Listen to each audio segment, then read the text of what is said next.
ಕಾಂಗ್ರೆಸ್ ಸರ್ಕಾರದವರೇ, ನಮ್ಮ ನಾಡದೇವಿ ಚಾಮುಂಡೇಶ್ವರಿ ಹೆಸರಲ್ಲಿ ದುಡ್ಡು ಮಾಡೋಕ್ಕೆ ಹೋಗಬೇಡಿ. ಚಾಮುಂಡಿ ತಾಯಿ ಅಂತ ಹೇಳಿದ್ರೆ ಕನ್ನಡಿಗರ ಭಾವನೆ, ನಮಗೆಲ್ಲ ಒಂದು ಎಮೋಷನ್ನು. ಆ ತಾಯಿ ಹೆಸರಲ್ಲಿ ನೀವು ದುಡ್ಡು ಮಾಡೋಕ್ಕೆ ಹೋಗ್ತೀನಿ ಅಂತ ಹೇಳಿದ್ರೆ ಖಂಡಿತ ನಿಮ್ಗೆ ಒಳ್ಳೆಯದಾಗಲ್ಲ, ಭಾಳ ತೊಂದರೆ ಆಗತ್ತೆ ನಿಮಗೆ. ಚಿಕ್ಕ ವಯಸ್ಸಿಂದನೂ ಕೂಡ ಚಾಮುಂಡಿ ಬೆಟ್ಟಕ್ಕೆ ನಾನು ಪ್ರತಿ ತಿಂಗಳು ಹೋಗ್ತಾ ಇದ್ದೆ. ಅಂಥ ಧಾರ್ಮಿಕ ಶ್ರದ್ಧಾ ಭಕ್ತಿ ಇರ್ತಕ್ಕಂಥ ಕೇಂದ್ರ ಇವತ್ತು ಏನಾಗ್ತಾ ಇದೆ, ಇವತ್ತು ಚಾಮುಂಡೇಶ್ವರಿ ತಾಯಿ ಹೆಸರಲ್ಲಿ ದುಡ್ಡು ಮಾಡೋಕ್ಕೆ ಇಳಿದಿದ್ದೀರಾ ಅಂತ ಹೇಳಿದ್ರೆ ಸರ್ಕಾರ ಇವತ್ತು ಯಾವ ಪರಿಸ್ಥಿತಿನಲ್ಲಿರ್ಬೋದು. ಅದ್ರ ಬದಲು ನೇರವಾಗಿ ನಮ್ಮ ಸರ್ಕಾರದಲ್ಲಿ ದುಡ್ಡಿಲ್ಲ, ನೀವೆಲ್ಲ ಜನಗಳು ದೊಡ್ಡ ಮನ್ಸು ಮಾಡಿ ಒಂದಷ್ಟು ಭಿಕ್ಷೆ ಹಾಕಿ ಅಂತ ಹೇಳ್ಬಿಡಿ, ನಾವು ಹಾಕ್ಬಿಡೋಣ. ಆದರೆ ಆ ತಾಯಿ ಹೆಸರಲ್ಲಿ ನೀವಿವತ್ತು ದುಡ್ಡು ಮಾಡೋಕ್ಕೆ ಇಳಿದಿದ್ದೀರಲ್ಲ, ಇದು ಎಲ್ಲ ಕನ್ನಡಿಗರಿಗೂ ಕೂಡ ನಾಚಿಕೆಗೇಡಿನ ವಿಷಯ.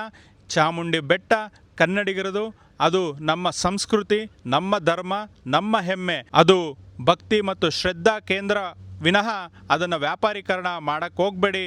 ಇದು ಪ್ರತಿಯೊಬ್ಬ ಕನ್ನಡಿಗನೂ ಕೂಡ ಎಚ್ಚೆತ್ಕೋಬೇಕು, ಇದನ್ನು ವಿರೋಧ ಮಾಡಬೇಕು. ಸರ್ಕಾರ ಈ ಕೂಡಲೇ ಏನು ಆಷಾಢ ಶುಕ್ರವಾರದಲ್ಲಿ ತಾಯಿ ದರ್ಶನಕ್ಕೆ 2,000 ರೂಪಾಯಿ ಟಿಕೆಟ್ನ ನಿಗದಿ ಮಾಡಿದ್ದೀರಾ, ಅದನ್ನು ಈ ಕೂಡಲೇ ಕೈ ಬಿಡಬೇಕು. ವ್ಯವಸ್ಥೆಗಳನ್ನು ಅಚ್ಚುಕಟ್ಟಾಗಿ ಮಾಡಿ, ಅದು ಬಿಟ್ಟು ದುಡ್ಡು ಮಾಡೋ ಕೆಲಸವನ್ನು ಮಾಡಿ ಒಂದು ಧಾರ್ಮಿಕ ಕ್ಷೇತ್ರವನ್ನು ಅಪವಿತ್ರಗೊಳಿಸಬೇಡಿ ಅಂತೇಳಿ ಸರ್ಕಾರಕ್ಕೆ ನಾನು ಆಗ್ರಹ ಪಡಿಸ್ತಾ ಇದ್ದೀನಿ.